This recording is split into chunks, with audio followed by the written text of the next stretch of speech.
Bharatiya Janata party में हम लोग जैसा कहते हैं, हमें भी जब टिकट नहीं मिलता है मेरे हस्बैंड को और हमें थोड़ा सा दुख तो रहता है। कोटद्वार में आज के दिनांक में अगर मैं बात करूं, क्या समस्याएं आपको सबसे बड़ी लगती हैं? आज हम आत्मनिर्भर भारत की बातें कर रहे हैं, आत्मनिर्भर महिला की बात कर रहे हैं। आत्मनिर्भर महिला तभी होगी जब अपना निर्णय वो स्वयं ले। पढ़ाई से ज्यादा हुनर आपको रोजगार देता है। आजकल चल रहा है लालढान चिल्लर खाल मार्ग, क्या कहेंगे आप इस रोड वाले काम को? कहते हैं ना, शिक्षा और स्वास्थ्य अगर दोनों किसी क्षेत्र में अगर डेवलप हो गए तो समझ जाइए वो क्षेत्र और गांव का विकास कोई नहीं रोक सकता, क्योंकि सरकार भाजपा की है और निश्चित तौर पे वो सड़क बनेगी। लालढान चिल्लर खाल रोड 100% बनेगी। बनाना भाजपा नहीं है तो हम उस चीज को राजनीतिकरण क्यों करें? कुछ ऐसे लोग हैं जो नहीं अफोर्ड कर पाते हैं कि उनको देहरादून, दिल्ली, कहीं बाहर हायर एजुकेशन के लिए, कोई टेक्निकल एजुकेशन के लिए भेज सके। तो आपको नहीं लगता कि उस चीज की कमी भी कोटद्वार में है? रील बनाना कोई खराब नहीं है, खास करके जब मैं भी खुद एक महिला हूँ और महिला के लिए अगर शब्द बोला जाए तो डेफिनेटली मुझे तो बात चुभेगी। कम से कम हर महिला के अंदर एक छाप जाए कि सुनीता कोटनाला ने मिलने कुछ करा है। बस इतना नाम कमाना चाहती हूँ।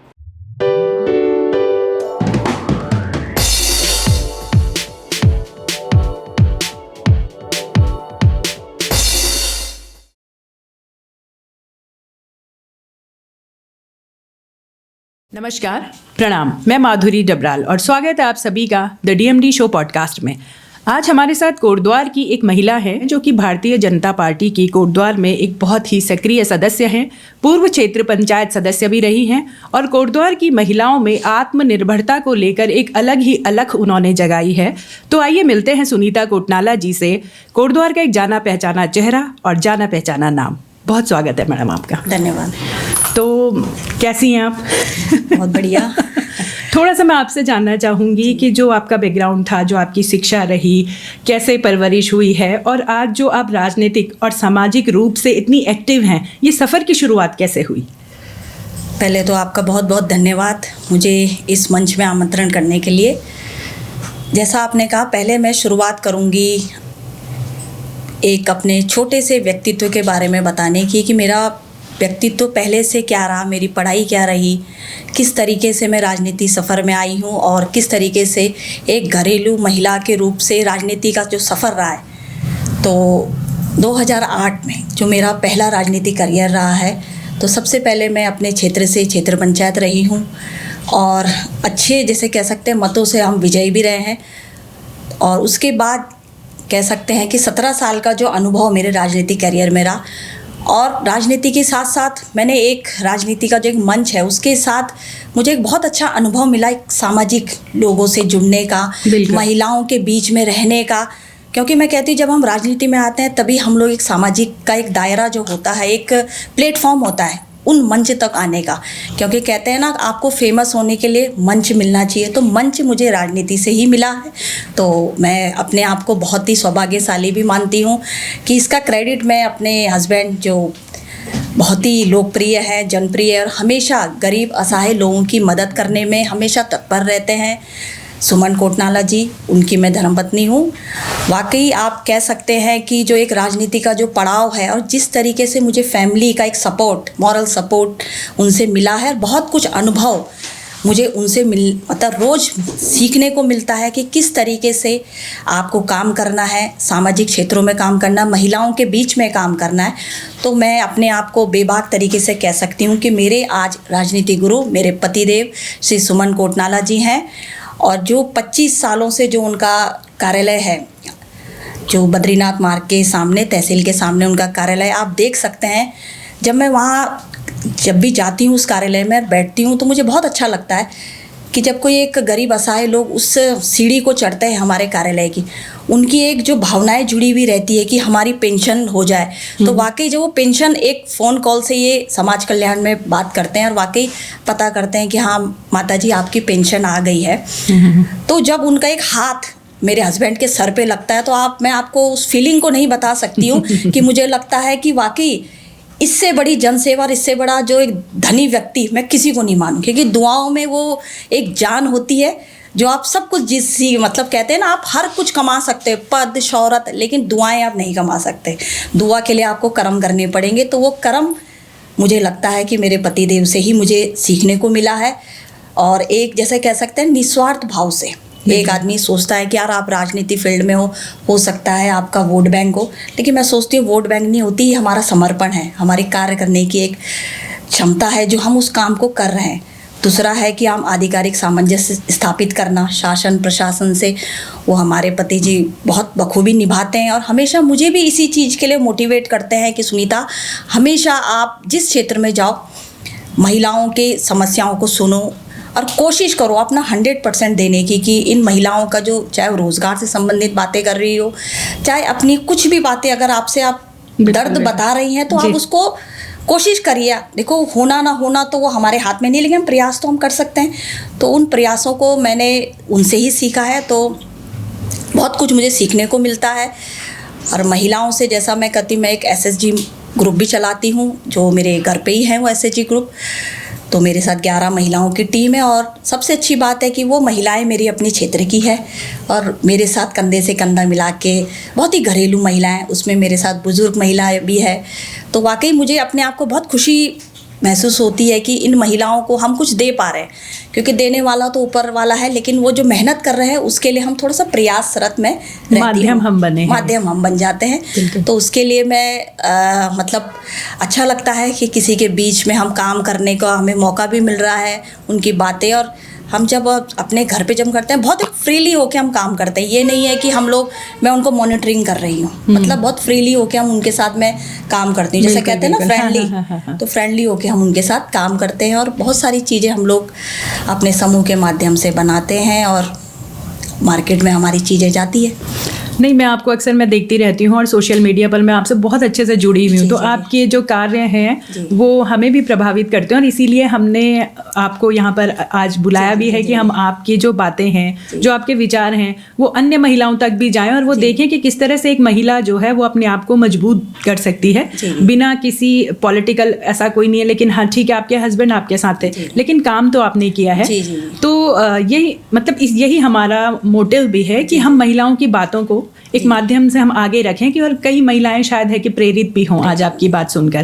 कहते हैं सुनीता जी, जब एक महिला मजबूत होती है तो सिर्फ एक घर नहीं बल्कि एक पूरा समाज मजबूत होता है।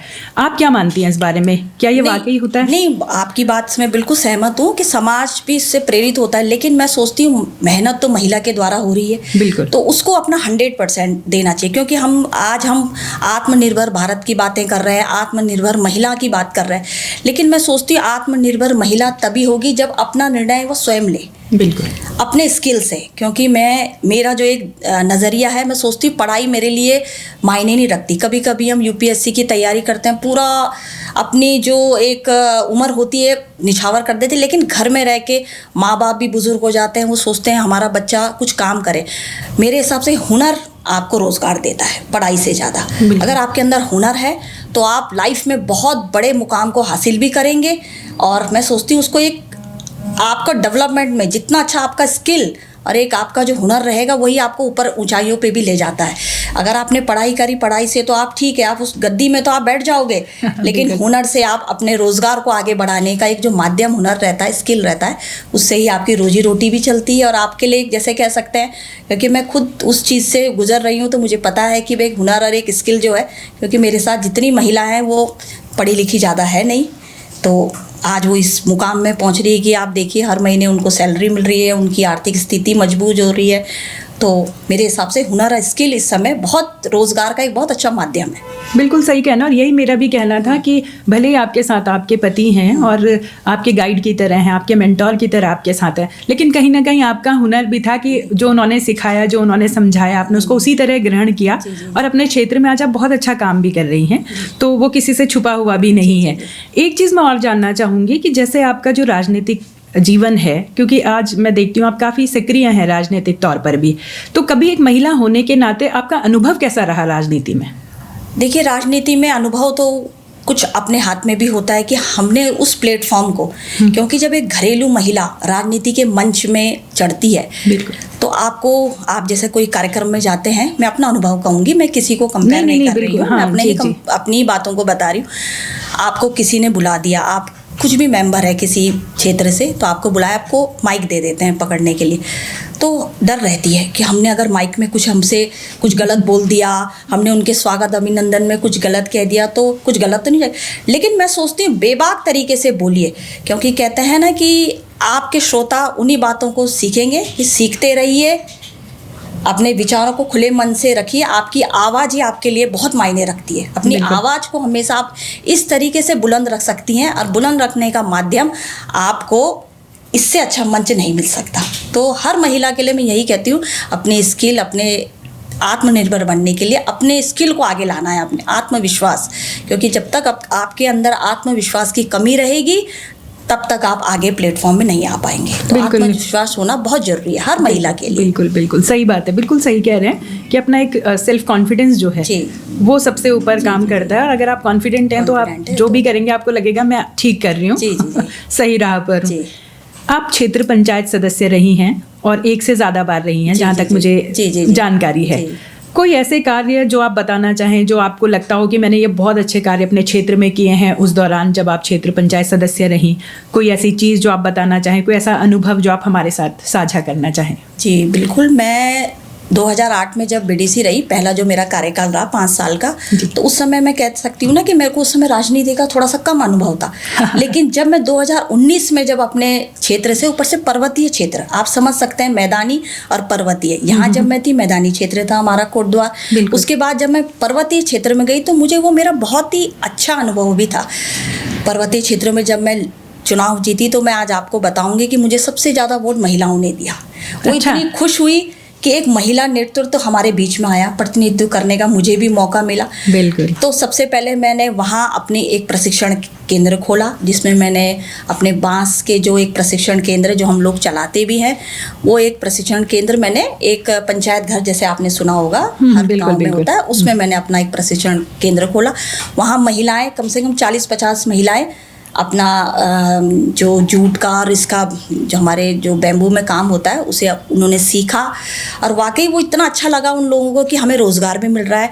दूसरा, फिर उन लोगों के भी जितने आपके स्कूल्स हैं, जो मेरा अपना 5 साल का कार्यकाल था, तो मैं सोचती हूँ कोई भी ऐसा स्कूल है जो जहाँ मैं अपने निधि से उन लोगों बच्चों को स्वेटर से लेके जूते से लेकर, मेरी कोशिश रही है, मैंने कभी भी, मैं आप झूठ भी नहीं बोलती कोई बात को, कि मैंने उन महिलाओं को इतना नहीं दिया, एक रोज़गारी बस जो उन्होंने काम करा वही आउटपुट उनसे लिया भी है। लेकिन बच्चों तक, हर बच्चे, चाहे वो मेरे क्षेत्र या मेरे दुगड्डा विकास खंड के नहीं भी रहे, हर बच्चों के हर विद्यालय में, अभी भी आप किसी भी स्कूल में चले जाए, आप खाली आप बोल सके कि मैं कौन हूँ, आपको बता देंगे कि हमारी बीडीसी मेंबर सुनीता कोटनाला जी है। क्योंकि उन बच्चों की आंखों में जो मैंने एक चमक और एक, जैसे कह सकते हैं ना, कोई भी इंडिपेंडेंट डे आता है या कोई भी डे आता है, उनको रखता है कि यार मैडम हमारे पास आएगी और हमें कुछ देगी।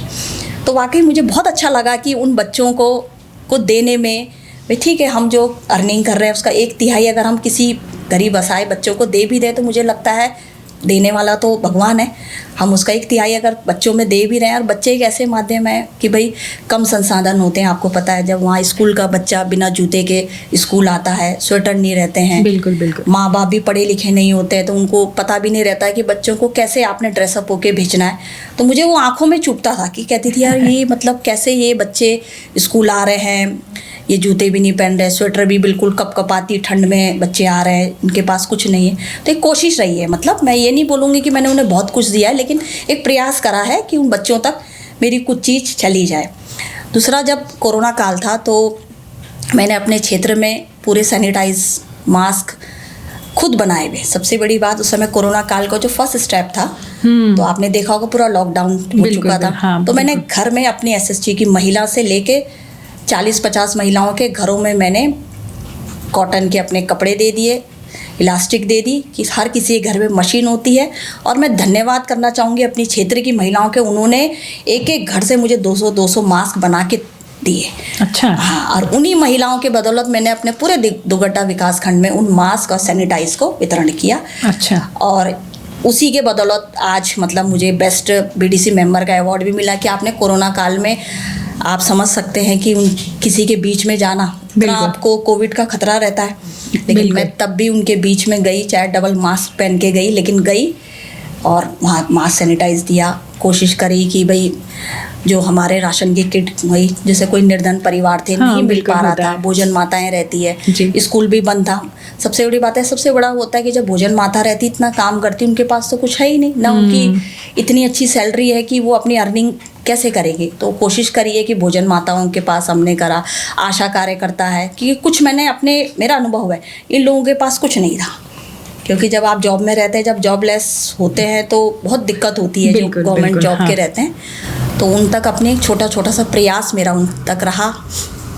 और बाकी ऑक्सीजन कंसंट्रेटर मेरे पीएससी सेंटर में मैंने दिए।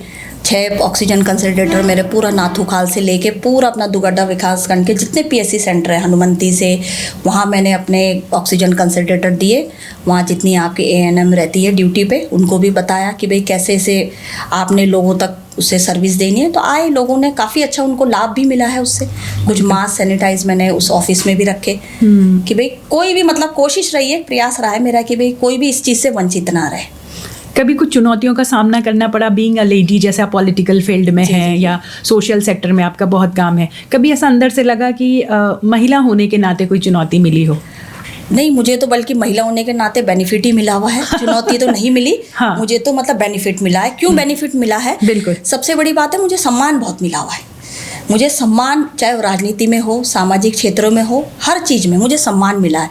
और उसके लिए मैं कह सकती हूँ कि वाकई जो कहते हैं ना कि पहले के दौर में महिलाओं को थोड़ा सा एक बहुत निम्न श्रेणी में रखा जाता है, और आज के युग में महिलाओं का थोड़ा सा ग्राफ बढ़ा है।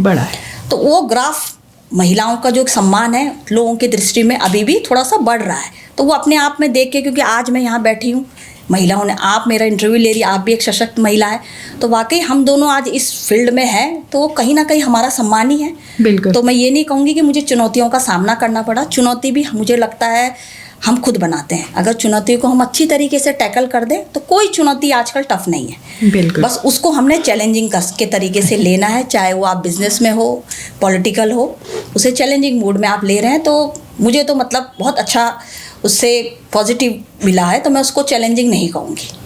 आप जैसे ग्रामीण महिलाओं के साथ आप बता रही हैं कि आप बहुत समय से जुड़ी हुई हैं और वो आपके कार्य से जुड़ी हुई हैं, कार्य अनुभव भी उनके पास है। कभी आपको ऐसा लगा कि आपका इस पे क्या कहना है? मैं थोड़ा सा ये जानना चाहूँगी कि जो ग्रामीण महिलाएं हैं उनको जैसे अभी भी उस तरह से आत्मनिर्भर नहीं लगती हैं जिस तरह से कि होना चाहिए था, तो क्या चीज़ है जो उनके जीवन में, जो उन्हें आत्मनिर्भर बनाने में सबसे बड़ी बाधा क्या लगती है? ग्रामीण महिलाओं के परिप्रेक्ष्य में विशेषकर पूछूंगी। ग्रामीण महिलाओं का जो मैंने देखा हुआ अपने कार्यकाल में, जैसे मैं वहाँ जाती थी, तो मुझे लग रहा है अभी वो थोड़ी सी, चाहे उसे थोड़ा मुझे लगता है पढ़ाई के कारण हो या वो अभी भी घास, लकड़ी यहीं तक सोच रही हैं कि ये रोज़गार, मतलब हमारा रोज़गार गाय पालना, ये ठीक है, आप गायें पाल रहे हैं, आप बहुत अच्छी बात है, गौ सेवा आपकी अच्छे भी है, आपकी अर्निंग भी हो रही है, उससे दूध जा रहा है, लेकिन वो मुझे लग रहा है कि वो करना भी नहीं चाह रही है। वो सोच रही है, वो थक जाती हैं। वो सुबह आप देख सकते हैं कि भाई वो अपने गायों में जा रहे हैं, गाय लेके जा रहे हैं जंगलों में, उनके हस्बैंड भी उनके साथ, बल्कि जो हस्बैंड वाइफ दोनों जाते हैं। इनफैक्ट बल्कि वो जो उनके हस्बैंड रहते हैं, वो बकरी भी उनकी पाली रहती है। तो बकरियां हस्बैंड देखते हैं, गाय लेडीज़ें अच्छा। मतलब जाते हैं खेतों में, जो रहता है सीढ़ीदार खेत रहते हैं गाँव में, तो वहाँ वो लोग जैसा कहते हैं ना डंगर चढ़ाते हैं, मतलब तो वो पूरा उसमें लगे रहते हैं। फिर वो घर में आने के बाद मुझे लग रहा है वो इतनी थकान महसूस हो जाती है, उन्हें वो करना भी नहीं चाह रहे। अगर हम उनके पास जाके कहें बे कि भाई कैसे करें, बल्कि मालू के पत्ते का मैंने उनसे कहा भी कि आप जंगल जा रहे हैं, आप मालू के पत्ते लाइए, उसके डोंगे और प्लेट्स हैं, हम लोग उसमें अपने एसएचजी की महिलाएं जो है, हम लोग सबसे पहले मैंने वो भी बनाए मालू के पत्तों की, आपने डोने और थालियाँ भी बनाई। तो वो कह रहे हैं कि नहीं मैडम, हमें ये नहीं लग रहा है कि भाई इसे कौन मेहनत करे या कैसे करे। मशीन भी दी, वह डाई वाली जो मशीन होती है उसकी मशीनें भी मैंने उनको दी कि भाई ये मशीनों से आपने बनाना है, कोई ऐसा भी नहीं है। लेकिन मुझे लग रहा है कि वो इतनी, या चाहे उससे उनको पैसों की नीड ही नहीं समझो या जो भी समझ सकते हैं आप, वो करना भी नहीं चाह रही थी। फिर या तो उनका लग रहा है मुझे कि पढ़ाई का या अनभिज्ञता ही करिए, नहीं कर पा रही हैं वो। तो उस थोड़ा सा मुझे लग रहा है कि उनमें उन विषयों पे हमको अभी जाना है, भाई महिलाओं को अपना सशक्त बनाना है। और जहाँ अगर आप देखें कुछ महिलाएं ऐसी है, कहते हैं ना नमक वाली, आज वो नमक पीस के भी आज इतनी बड़ी आप देख सकते हैं, इतने बड़े बड़े अब्रॉड में वो काम कर रही हैं।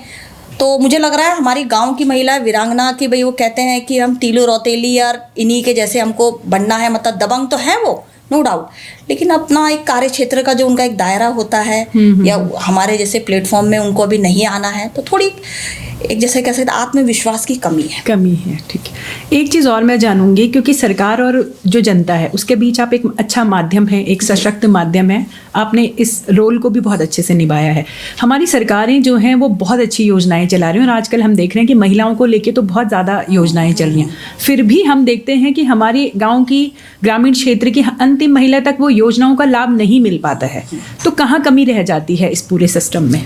देखिए आप ये आपने बहुत अच्छा क्वेश्चन किया है मुझसे। तो इसमें मैं सरकार या शासन प्रशासन को गलत नहीं कहूँगी, क्योंकि सरकार अगर वो योजना को ला रही है, क्योंकि जैसे मैं सोचती हूँ जिस समय हमारी सरकार इस समय भारतीय जनता पार्टी की है, तो भारतीय जनता पार्टी बूथ स्तर पे काम करता है।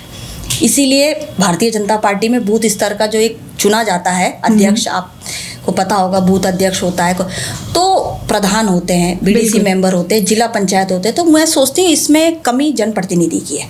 आपको चुना तो तभी तो जाता है कि आपने उन योजनाओं को अंतिम छोर में बैठा हुआ व्यक्ति अगर लाभ ना ले, नरेंद्र मोदी जी ने या केंद्र से कोई योजना लागू कर दी जी, आपकी स्टेट में आते आते भी वो आ गई, लेकिन उसे आपको घर घर तक कैसे पहुंचाना है, उसका माध्यम आपको इसीलिए प्रधान बनाया है। तो वो प्रधानों की अपनी थोड़ी सी मुझे लग रहा है कि एक कमी भी नहीं कहेंगे, या क्या पता उनका एक क्या सोचने का तरीका है कि वो जन जन तक अपनी बातों को, अपनी योजनाओं को पहुंचा नहीं पा रहे हैं।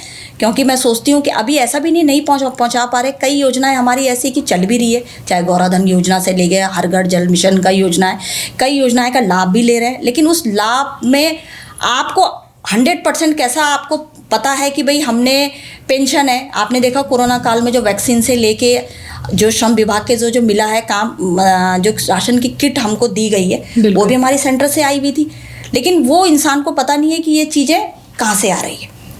तो मैं कह तो रही कि उसकी आपको आवाज़, हम जो प्रधान बनाया जाता है इसीलिए जनप्रतिनिधि चुना जाता है कि उन योजनाओं का लाभ दे।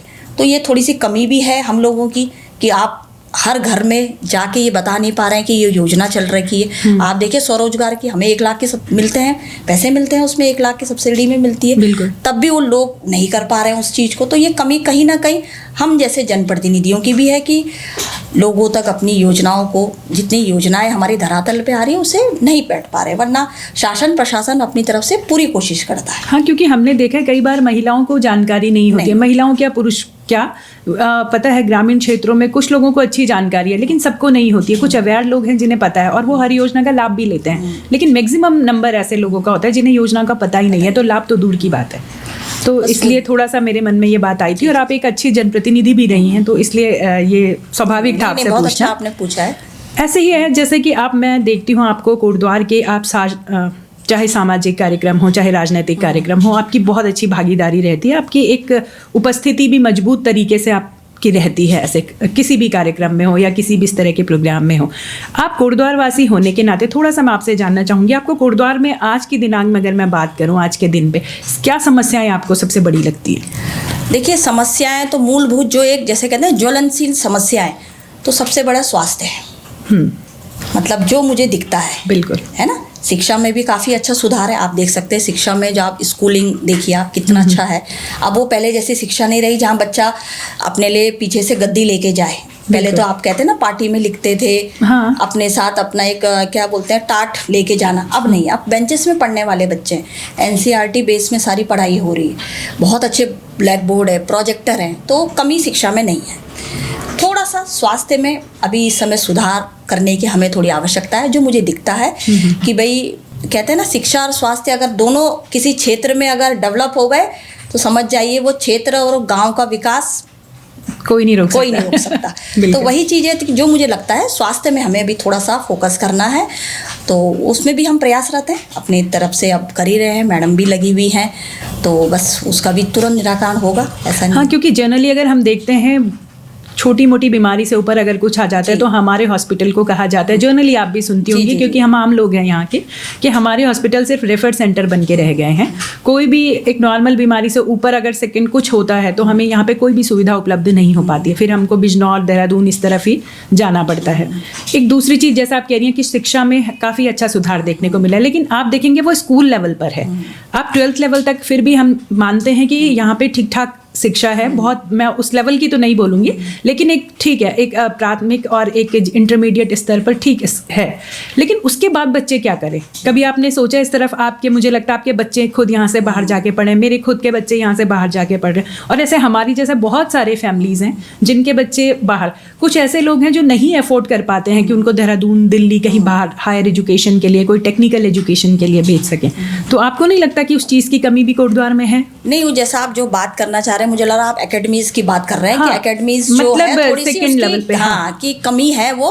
तो एकेडमीज भी ऐसा नहीं है, देखिए बच्चे अगर पढ़ने, लेकिन मुझे लग रहा है माँ बाप, माता पिता भी यही सोचते हैं, कहते हैं ना कि घर की मुर्गी दाल बराबर, एक ये भी है कि अगर आप यहाँ पर खोल भी दें तो दिमाग में वही है कि हमको दिल्ली और देहरादून भेजना है, चाहे वहाँ नहीं। ये बात हम तब कह सकते हैं कि हमारे यहाँ पे 4 बीटेक कॉलेज खुले हुए हैं और हमारे बच्चों की संख्या यहाँ पे कम है, तब हम बात करें कि देहरादून क्यों जा रहे हैं आपके। आप देखिए कोटद्वार में अगर किसी को बीटेक करना है, किसी को कुछ वैसे टेक्निकल करना है, तो क्या चीज़ है यहाँ पर?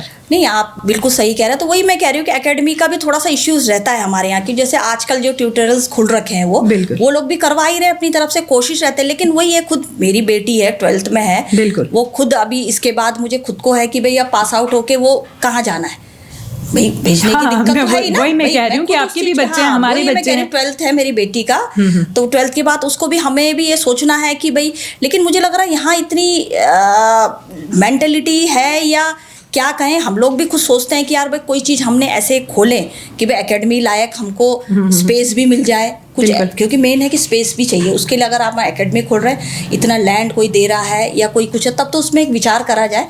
तो इसमें भी हम लोग काम करेंगे भाई। हम बोलते हैं कि भाई होना चाहिए एकेडमी, एक बहुत बड़ा ये चीज़ भी, क्योंकि एकेडमी यहाँ वाकई नहीं है। छोटे छोटे ट्यूटोरियल्स तो है, लेकिन वो एक छोटी उसको एफर्ट तो कर देता है, लेकिन जो एकेडमी जैसे आपके बड़े बड़े एकेडमीज़ आपके देहरादून, ऋषिकेश, हरिद्वार में है, तो वो थोड़ा सा यहाँ कम है। तो उसमें भी हम लोग सोचते हैं कि भाई क्या इसमें जैसे मैं आज बात करूँ तो हमारे अगर किसी बच्चे को स्पोर्ट्समैनशिप है, स्पोर्ट्स स्पिरिट है किसी के अंदर, उसको खेल कूद अच्छा लग रहा है, उसे खेल कूद में अपना करियर बनाना है, कोई ऑप्शन नहीं है।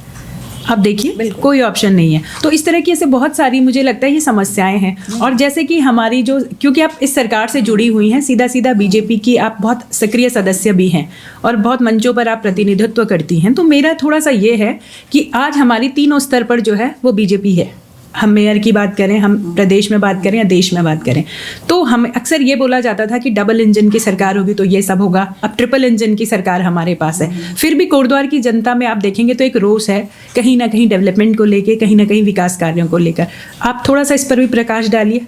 नहीं, हाँ बिल्कुल आपने सही कहा। अभी भी है, खैर कोशिश रहती है, क्योंकि इससे पहले आप जब तीनों सरकार हमारी है तो भाई हर किसी जनता की अपेक्षाएं रहती है, बिल्कुल, और बढ़ जाती हैं, बिल्कुल बढ़ती है वो, क्योंकि आप कह सकते हैं कि भाई इस समय तो तीनों चीज़ हमारे पास और हमारे काम को, लेकिन मैं सोचती हूँ कि थोड़ा सा जब एक जनता की नज़र से, क्योंकि मैं इस समय आप एक शासन प्रशासन की नहीं, जनता की नज़र में, बस आप ये है कि आप एक जनता की नज़र से मैं कहूँगी, जनता की नज़र से अगर मैं अपने बात को मैं रखना चाहूँगी, तो शासन प्रशासन मैं कह नहीं रही हूँ कि आपको पूरी चीज़ को करता है, लेकिन थोड़ा सा आप कैसे कोई एक, क्योंकि जब हम अपने ऑफिस में बैठते हैं तो कई आधिकारिक जो कार्य होते हैं उसमें टाइम लगता है, कह सकते हैं ना, क्योंकि आप लोगों में थोड़ा सा जो जनता का जो सब्र नहीं है कि क्या नहीं यार कि मतलब नहीं इतनी जल्दी नहीं, मेरा काम बिल्कुल टाइमली हो जाए, आपने क्यों नहीं करा। तो थोड़ा सा जनता को भी समझना चाहिए कि भाई काम हो रहे हैं, धरातल में बहुत अच्छे स्तर पे काम हो रहा है, बस वो देखने का नज़रिया हमारा क्या है, क्योंकि आज से पहले भाई कोई काम को इतना हुआ नहीं, कोई भी बन, चाहे वो रोड से लेके वो सेंट्रल स्कूल हमारे बन रहे हैं, आप रोड, आप सन्ने के साइड जाइए, मुझे तो इतने साल हो गए, मैं जनप्रतिनिधि भी रही, आज से पहले आप देखिए सन्ने वाली रोड हो, चाहे पुल हो, नहर हो, बिल्कुल भी वहाँ थे नहीं। आज आप जाइए, ऐसी रोड, इतने गुल बन रखे हैं, वाकई बहुत अच्छा लग रहा है। तो लग रहा है ऐसा है नहीं कि विकास कार्य नहीं हो रहे हैं, विकास कार्य बिल्कुल हो रहे हैं। तो धीरे धीरे कोई चीज़ को प्रोग्रेस करने के लिए, क्योंकि अगर आपके पास उस क्षेत्र का नेता अच्छा है, तो मैं कहीं ना कहीं उसमें आपके जो प्रधान जो होते हैं उसको मैं प्रकाश में लूँगी कि भाई अगर नेता आपका करने की, अगर उसमें के अंदर क्षमता है, तो निश्चित तौर पे वो कार्य होता है। तो नहीं, जैसे हम धीरे-धीरे- कोटद्वार शहर की बात करें तो यहाँ पे अब प्रधान वाला सिस्टम तो है नहीं। यहाँ पे हाँ, हमारे वही वार्ड मेंबर्स हैं, हमारे मेयर हैं, देन हमारा विधानसभा का क्षेत्र आता है। तो उस परिप्रेक्ष्य में मैं बात कर रही थी, क्योंकि अब तीनों स्तर पे हमारी सरकार, जी। आपका क्या है, मतलब ये है कि बीजेपी की सरकार है और आप पार्टी के एक सक्रिय सदस्य जी, हैं। जी। तो थोड़ा सा ये है कि आप जनता के बीच भी बराबर हैं। हाँ, दरअसल आपके साथ पॉजिटिव क्या है कि आप सिर्फ नेता नहीं है, आप सामाजिक कार्यकर्ता भी हैं और साथ समाज से जुड़ी हुई हैं। तो समाज की समस्याओं से भी आप, ऐसा है कि बहुत अच्छे से अवगत हैं। तो इसलिए मेरा एक मन हुआ कि थोड़ा सा आपसे पूछा नहीं, जाए कि लोगों के अंदर आपको भी रोष देखने को मिलता होगा जर्नली कि काम नहीं हो रहे हैं। एक जर्नल परसेप्शन हो गया है कि काम नहीं हो रहे हैं, भले ही तीनों स्तर पे सरकार जो है वो बीजेपी की है। तो इसलिए मेरे मन में आया कि आपसे पूछा जाए। नहीं, बहुत अच्छा पूछा आपने। तो वही मैंने कहा कि भाई आप, मैं तो जनता की बिल्कुल, हाँ। शब्द है मैं उसी को बोलूंगी कि भाई काम हो रहे हैं, बस ये है कि थोड़ा देखने का नजरिया धीरे धीरे कोई काम, क्योंकि मैं कह नहीं रही हूँ आपको, थोड़ा सा जो एक आधिकारिक काम होता है थोड़ा समय लगता है उसको होने में। तो जो काम जो दिख रहे हैं, जो पहले का आप पहले का ग्राफ देखिए और आपके ग्राफ में देखिए, बहुत अंतर है। तो कोई रोड बनने में या कुछ, भाई वहाँ आपको पार्षद दे रखे हैं, मेयर हैं, सब कुछ, तो वो अपने तरीके से नगर निगम में देखिए आप कितना अच्छा इस समय काम हो रहा। सफाई देखिए आप, अब आपको ऐसे दिख नहीं रहा है पहले में और अब की अपेक्षाओं में। अगर आप कंपैरेटिव करेंगे तो भाई मुझे तो ऐसा नहीं है कि मैं, अगर मैं बीजेपी की हूँ मैं तब वो बात कर रही हूँ लेकिन मुझे जो काम देखने को मिला है बहुत अच्छा। और हमारे चाहे वो रितु खंडूरी जी और हमारे मेयर सर हैं, तो दोनों ही बहुत अच्छा काम कर रहे हैं। और अभी तो उनके कार्यकाल को इतना हुआ भी नहीं है, तो तब भी उन्होंने अपना 100% देने की कोशिश करी है। और निश्चित तौर पे अभी उनका पूरा 5 साल का कार्यकाल भी है मेयर साहब का। तो नगर निगम में जितने उनके कार्य क्षेत्र हैं वो डेफिनेटली वो अच्छा काम करेंगे। और माननीय विधानसभा अध्यक्ष तो कर ही रही हैं। मैं आपको कहा नहीं, मैंने कहा सन्ने तो बहुत ही पिछड़ा था और आप सन्ने में चले जाइए, इतनी बढ़िया आपको मिलेगी। मतलब आज से पहले 25 साल तो हमें हो गए। मतलब मैं उस नज़र से कह रही हूँ कि इतना अच्छा आप सड़कें देखिए, आप पुल देखिए, पुल देखिए, आप इतने बढ़िया काम हो रहे हैं। सुरक्षा दीवार देखिए, नदियों में पूरा आपका चौड़ीकरण से लेके रोकथाम, आप हमारे मेरे आगे जो जितने आपके पुल बने हुए हैं, नदियाँ हैं, इतना अच्छा उनकी सुरक्षा दीवार बन रही है। तो ऐसा नहीं है कि काम नहीं हो रहा, काम तो 100% हो ही रहा है। एक और मुद्दा भी कोटद्वार में बड़ा ज्वलंत आजकल चल रहा है, लालढंग चिल्लरखाल मार्ग का। तो आप क्योंकि सक्रिय सदस्य भी हैं, एक सामाजिक कार्यकर्ता भी हैं, क्या कहेंगे आप इस रोड वाले काम को? कितनी ज़रूरी है ये हमारे लिए? और अभी तक मैंने वहाँ पे इस तरह से देखा है कि जनता आंदोलनरत है, वो कभी यहाँ से वहाँ उनकी रैली चलती हैं। और आपने सुना भी होगा कि जो लोग आंदोलनकारी यहाँ पे सड़क के लिए बैठे हुए हैं वो इस तरह की बातें भी कह रही हैं कि उस तरह का सपोर्ट नहीं मिल रहा है हमें क्षेत्रीय या जो हमारा ये लोकल जो नेतृत्व है कि उस तरह का। क्या आपको ऐसा लगता है? नहीं, देखिए कुछ लोग, मैं कहती हूँ ना कि क्या होता है जब कोई काम करता है ना तो उसको राजनीतिकरण हो जाता है उसका। किसी को मंच नहीं मिलता है तो देखा वहाँ भीड़ है, चलो अपनी राजनीति, माइक पकड़ा राजनीति करने, ले इसकी कटाई। तो मुझे लगता है जो अगर किसी कोटद्वार का जो भला करने वाला होता है ना इंसान, वो ऐसी बातें नहीं करेगा, क्योंकि सरकार भाजपा की है और निश्चित तौर पे वो सड़क बनेगी, लालढंग चिल्लरखाल रोड 100% बनेगी। तो बनाना भाजपा नहीं है तो हम उस चीज़ को राजनीतिकरण क्यों करें? थोड़ा समय लगता है उस चीज़ को। और विधानसभा अध्यक्ष जी ने खुद, आपने देखा होगा अपने बाइट में भी उन्होंने कहा है कि रोड जरूर बनेगी। तो भाई थोड़ा सब्र रखना चाहिए। तो थोड़ा मुझे लग रहा है जनता का आक्रोश, मुझे तो लग रहा है कि कोई तुल नहीं है उस बात का कि भाई वहाँ जाके आप नहीं, आपने भी सुना होगा जनरली जो आजकल सोशल मीडिया में जो बातें चल रही हैं, पर्सनली भी आप लोग और हम लोग एक ही शहर से हैं तो जानते हैं। तो आक्रोश है, कहीं ना कहीं इस तरह की बातें उठकर आ रही हैं। नहीं, वही कह रही हूँ। और मुझे बहुत मतलब आज अच्छी बात है कि मुझे ये पॉडकास्ट के माध्यम से बोलने का भी मौका मिला। मुझे बड़ा खराब लगा कि एक महिला ने मतलब हमारी विधानसभा अध्यक्ष के लिए अशब्द भाषा बोली। थोड़ा सा भाई आप एक मर्यादित भाषा का प्रयोग करें। नहीं, खैर इसका तो एक महिला होने के नाते मैं भी कहूँगी बहुत निंदा करती हूँ कि भाई मैं ऐसे अशब्द, आप एक महिला होके एक महिला के लिए अगर बोल रहे हैं तो इसमें हम लोग सुन रहे हैं उसकी मतलब बहुत चुटकी लेके उसका आनंद ले रहे हैं, तो ये बहुत गलत है। तो आज आप उसी महिलाओं को हाईलाइट कर रहे हैं तो ये गलत बात है कि आप भाई उस चीज़ को, अगर आपका मुद्दा है तो उस मुद्दे को आप बहुत अच्छी तरीके से भी बोल, शालीनता के साथ भी तो बोल सकते थे। आपने बिल्कुल शालीनता को हटा दिया और बिल्कुल, क्योंकि आपको हाईलाइट होना था, आपको रील्स बनानी थी। तो रील्स आप ना, मतलब मेरी सभी महिलाओं से निवेदन है, अवश्य बनाइए रील, लेकिन मर्यादित भाषा में, मर्यादित आपके जो चीज़ें होती उसको देख के रील बनाना कोई ख़राब नहीं है। आजकल तो सारा सोशल मीडिया बहुत ज़बरदस्त मुकाम हासिल करा है, तो वो कोई इशू नहीं है। लेकिन थोड़ा सा मतलब खास करके जब मैं भी खुद एक महिला हूँ और महिला के लिए अगर अशब्द बोला जाए तो डेफिनेटली मुझे तो वो बात चुभेगी। मुझे लगता है अपशब्द तो किसी के लिए भी नहीं बोलना चाहिए कि भाई एक महिला के लिए और मर्यादित भाषा तो होनी चाहिए कि वो आप किसी के लिए भी हो, महिला हो या पुरुष हो। अच्छा नहीं लगा मुझे कि भाई एक जब मैंने वो देखा वीडियो तो मुझे बहुत ख़राब लगा। मैंने कहा दुख हुआ मुझे कि भाई आप ये बोल के आप क्या कर रहे हैं एक महिला के लिए। आप ये मत समझिए कि वो क्या है, आप ये सोचिए है तो महिला ना, और आप महिला होकर एक महिला के लिए बहुत ही गलत बात, बहुत ही मतलब अच्छी बात नहीं है वो। तो थोड़ा सा संयम रख के और मर्यादित भाषा का विरोध करना कोई, क्योंकि विरोध से ही मुझे लग रहा है नेता जागरूक भी होता है। हाँ। विरोध करना कभी खराब नहीं होता। अपनी आवाज़ को बुलंद करने के लिए आपको विरोध करना पड़ेगा, लेकिन विरोध का भी एक दायरा होता है, तो तरीका होना चाहिए। तो एक उस भाषा में अगर आप रहें, विरोध अवश्य करिए, कोई दिक्कत नहीं है विरोध करने में, लेकिन गलत बात का, गलत चीज़ों का, उसे ट्रैक गलत ले जाके विरोध करोगे तो आप उसको कोई नहीं सुनेगा। जो काम करने वाला होगा वो और बिगड़ता है मेरे हिसाब से। चलिए खैर आगे बढ़ते हैं।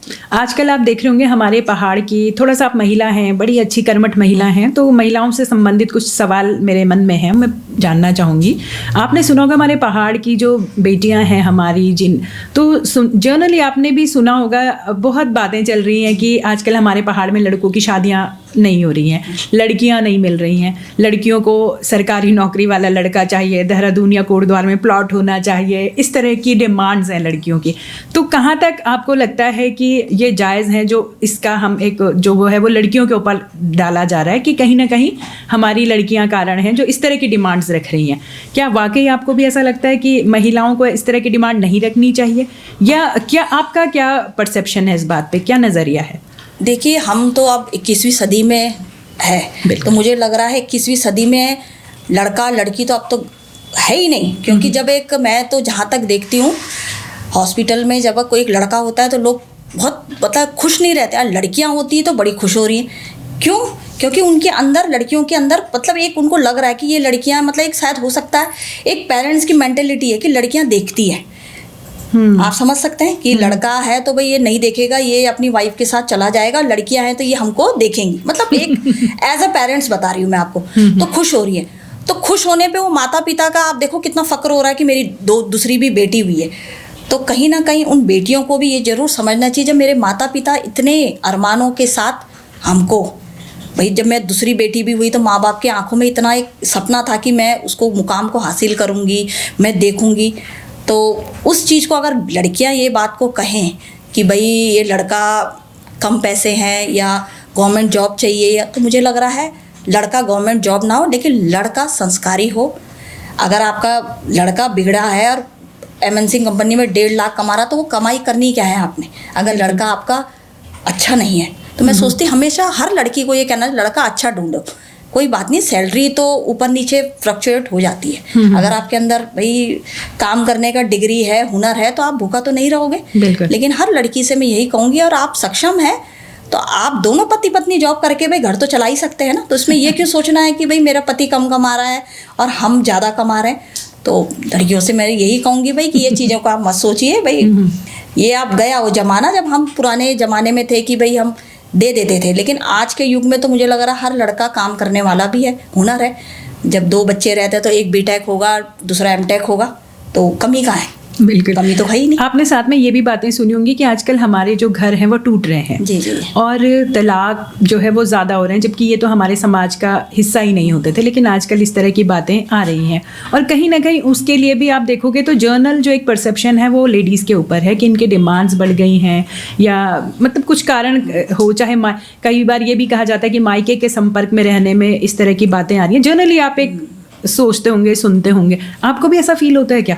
नहीं, ऐसा भी नहीं है, क्योंकि कुछ लड़कियां भाई ऐसी है, कुछ होती है, कहते हैं ना कि कुछ लोग समाज के कुछ कुरीतियां होती है, तो उसमें चुनिंदा लोग होते हैं, तो कुछ हो सकता है कि उन बच्चों की संस्कार कैसे हैं जो कर रहे हैं। लेकिन मुझे लगता है कि कोई भी पेरेंट्स, एज अ मदर कह रही हूँ मैं, कोई अपनी बेटी को ये संस्कार नहीं देगा कि बेटा अपने सास ससुर को मत देख। बिल्कुल, मतलब मैं एज ए मदर कह रही हूँ, मेरी भी बेटी है, तो मैं कभी अपनी बेटी को ये शिक्षा नहीं दूंगी कि बेटा हमने ना देखे हो कि सास ससुर को मत देखो। तो ये लड़की पे डिपेंड है। मैंने आपको क्या कहा कि आप कितना भी पढ़ लिख लें, लेकिन अगर आपके अंदर संस्कार ही नहीं है तो आपका पढ़ना निरर्थ है। बिल्कुल। क्योंकि संस्कार ही आपको आगे तक भी ले जाएगा। और अपने माँ बाप का जो, अगर आप जैसा माँ बाप और सास ससुर में अगर आपको एक जैसा समझना है तो वो आपके संस्कार ही कहेंगे। अगर आपके अंदर संस्कार अच्छा है तो कोई माँ बाप ऐसा नहीं कहता है कि अपनी लड़की का घर बर्बाद होते हुए, मुझे तो ऐसा नहीं देखा आज तक कि भाई खुश होगा। तो ये अपने बच्चों की अपनी मेंटेलिटी है। और मुझे लगता है आपसी समझ है, आपसी समझ है। फिर बच्चों को, मुझे लगता है आजकल जितनी लड़कियां प्राइवेसी चाहती हैं कि भाई अपने हस्बैंड के साथ रहने में खुशी है, और पेरेंट्स भी बहुत अच्छे हैं कि वो भी खुश हैं कि भाई मेरे बेटे के साथ बहू है, उनका भी कोई इंटरफेयर नहीं है, सक्षम है। आजकल देखो, पहले ज़माने में आप देख सकते थे कि बहुएं काम करते रहेगी, सासें बैठेंगी। आजकल देखा होगा सासें टिफ़िन बना रही हैं बहुओं के लिए, बिल्कुल बना रही हैं, टीचिंग कर रही हैं, वो टिफ़िन बना के दे रही है। तो इतनी अच्छी सासें आपको कहाँ मिलेगी? बिल्कुल। इतनी अच्छी तो मार सास का तो अब तो गया वो ज़माना। कपड़े लेने जाओ तो सास और बहू मिलेंगे आपको शॉप में, माँ और बेटी नहीं मिलेंगे। बिल्कुल। तो आप उस सदी में जी रहे हो, तो ये आप पे सोच पे है कि आपने सास और माँ में क्या फ़र्क करना है। जैसे मैंने जनरली देखा है कि आप दोनों हस्बैंड वाइफ का एक बहुत अच्छा कॉम्बिनेशन है। आप हों या भाई साहब हों, बहुत अच्छे से आप लोग प्रोग्राम्स में रहते हैं, सामाजिक तौर पे हो या राजनीतिक तौर पे हो। तो मेरा ये कहना है कि पार्टी में आपकी भूमिका को लेकर, क्योंकि आप दोनों ही डेडिकेटली पार्टी के लिए मैंने देखा है काम करते हुए, तो पार्टी में आपकी भूमिका को लेकर क्या कहेंगे आप?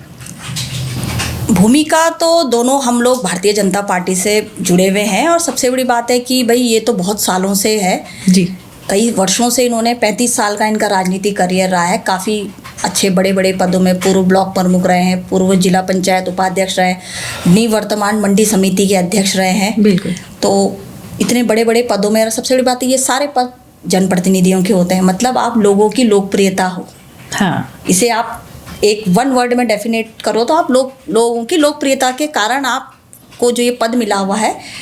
और उसी के उससे भारतीय जनता पार्टी में हम लोग जैसे कहते हैं, हमें भी जब टिकट नहीं मिलता है, चाहे मेरे हस्बैंड को और हमें, तो हमें थोड़ा सा दुख तो रहता है। लेकिन मैं सोचती हूँ कि हम जिस पार्टी में हैं, हो सकता है एक समर्पण हो, संघर्ष हो। अभी हमारे एक कह सकते हैं कितना संघर्ष लिखा है हमारी लाइफ में, है ना? तो वो संघर्ष को ही, हमें तो संघर्ष ही कहूँगी उसको। तो हमें निराशा नहीं होती, कभी भी नहीं। हम सोचते हैं कि जनता हमारे साथ है, जनता का काम हम कर रहे हैं, तो कभी ना कभी तो जब हमारे भाग्य में लिखा होगा तो अवश्य हमें उसका फल मिलेगा। कहते हैं ना कि कर्म अगर कर रहा है तो उसकी फल की चिंता ना करें, बिल्कुल, निश्चित तौर पे फल भी अवश्य मिलेगा। तो उसी चीज़ को हम लेके हम चलते हैं। और दोनों का जो हमारा एक अंडरस्टैंडिंग है वो इसी से चलती भी है। हम दोनों इंडिविजुअली राजनीति करते हैं, कभी उनका सामाजिक सेवाओं में उनका भी उतनी भागीदारी, मेरी भी। प्रोग्राम्स में जाते हैं तो वो भी हमारा ऐसा है कि भाई जहाँ बुलाते हैं एक साथ तो हम तब जाते हैं, अदरवाइज़ तो हम लोग अलग अलग ही, जैसे जहाँ बुलाया जाता है तो अलग जाते हैं। पर्सनली अगर मैं आपसे पूछूं कि आप अपने राजनीतिक तौर पर आप अपना भविष्य कहाँ देखती हैं कोटद्वार में?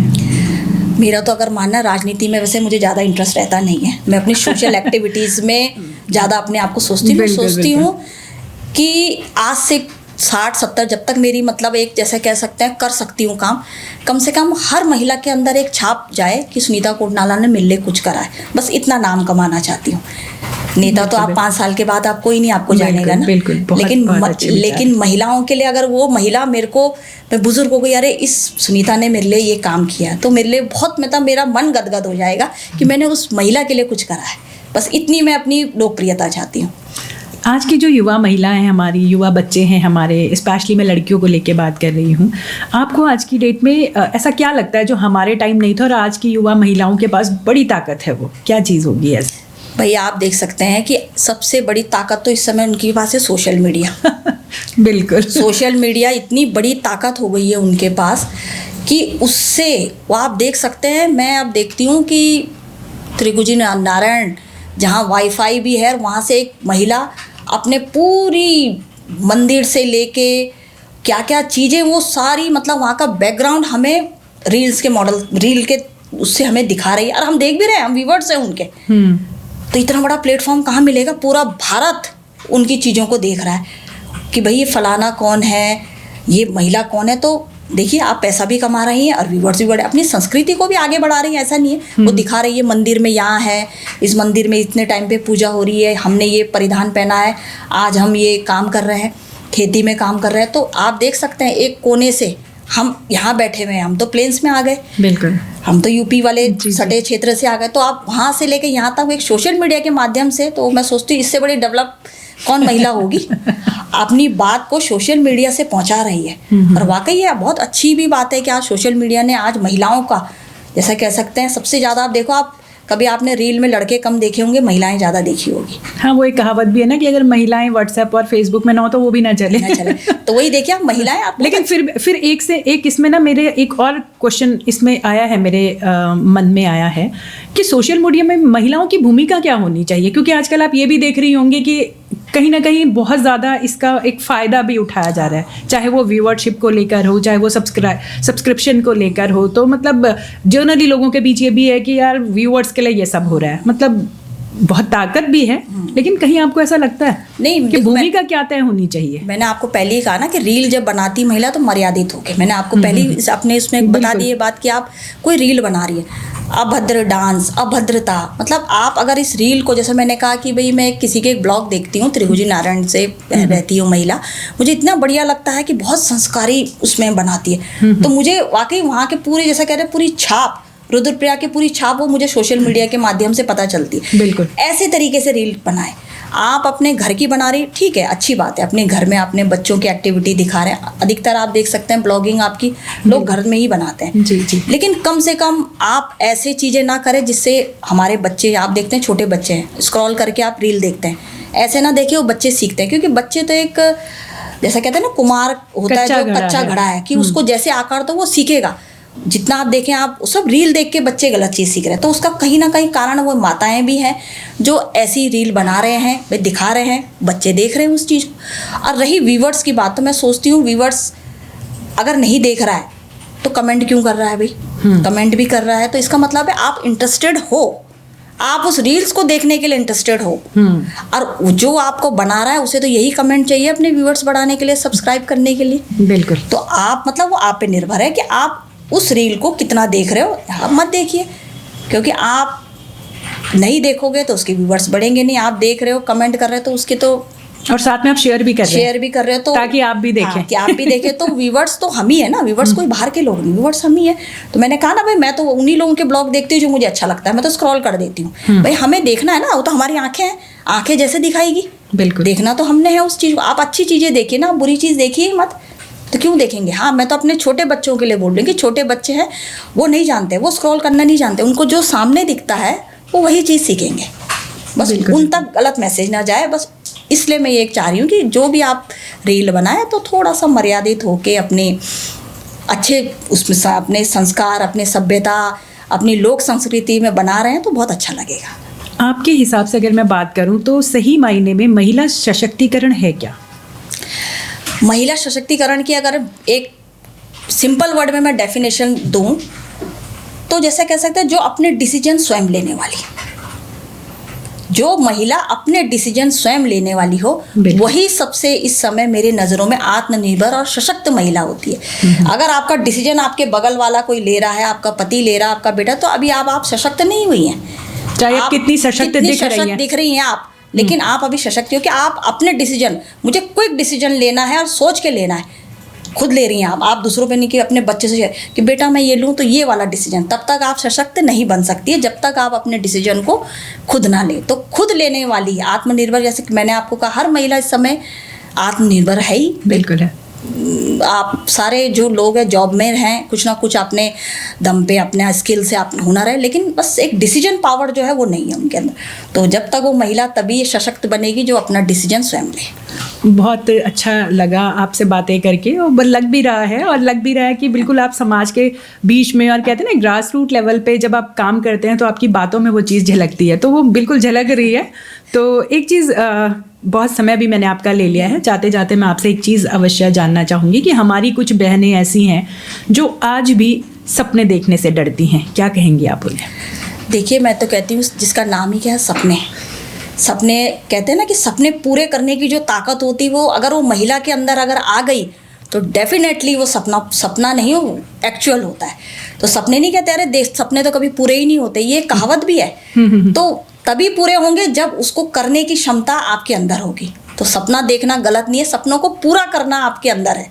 उस सपनों को आप कैसे पूरा कर रही है वो अगर वो हर महिला मतलब जो अगर सीख जाए या उसे पूरा करने का निर्णय अगर ले तो कोई भी मुकाम कम नहीं है। तो बहुत अच्छा लगा। हमारे दर्शकों से क्या कहना चाहेंगी आप? भाई यहाँ पर पहले तो आपका बहुत बहुत धन्यवाद कि मैं एक छोटी सी एक महिला होने के नाते आपने मुझे इतना अच्छा मंच दिया। तो मैं ज़्यादा ना कहेंगे क्योंकि मेरा फोकस महिलाओं के लिए ही है, तो महिलाओं से मैं एक ही चीज़ कहना चाहूँगी, सीखते रहिए, अपने विचार खुले मंच पे रखिए, क्योंकि आपकी आवाज़ ही एक ऐसे हर किसी को आप जैसे कह सकते हैं ना मंच तक पहुंचाने के लिए अपनी आवाज़ को हमेशा बुलंद रखिए, बेबाक होकर अपनी बात को करिए, आत्मविश्वास बना के रखिए और कभी किसी से डरना नहीं है। ये हमेशा अपने बच्चों में, अपने परिवार में हम रखिए, क्योंकि डरा कहते हैं ना सिर्फ झुकना भगवान के आगे चाहिए, वरना झुकना कभी किसी के। अगर आपने गलत काम करा है आप तभी झुकेंगे, अगर आप सच्चे हो तो बेबाक होके आप किसी के आगे फेस टू फेस उस आई कांटेक्ट आप कर सकते हैं। तो इन्हीं शब्दों के साथ मैं अपनी बात को आप सभी के बीच में पहुंचाना चाहती हूं कि सभी महिलाएं अपने आप को कम मत समझिए, क्योंकि हर महिला अपने आप में बेस्ट है। क्योंकि एक घर चलाने वाली महिला के लिए भी बहुत काम होता है और वो अपना पूरा घर का पूरी दिनचर्या उन्हीं घर तक सीमित रहती है, तो 100% भी देती है। तो कोई महिला इस समय अपने आप में कम नहीं है, चाहे वो घर परिवार से हो, चाहे राजनीतिक क्षेत्र से हो, चाहे सामाजिक क्षेत्र से हो। तो ज़्यादा ना कह के आपका भी बहुत बहुत धन्यवाद। तो बहुत धन्यवाद सुनीता जी, आप जुड़ी हमारे साथ, हमारे शो में आई और बहुत अच्छे और बहुत खुले दिल से आपने जो बातें रखी तो वो मुझे बहुत अच्छा लगा।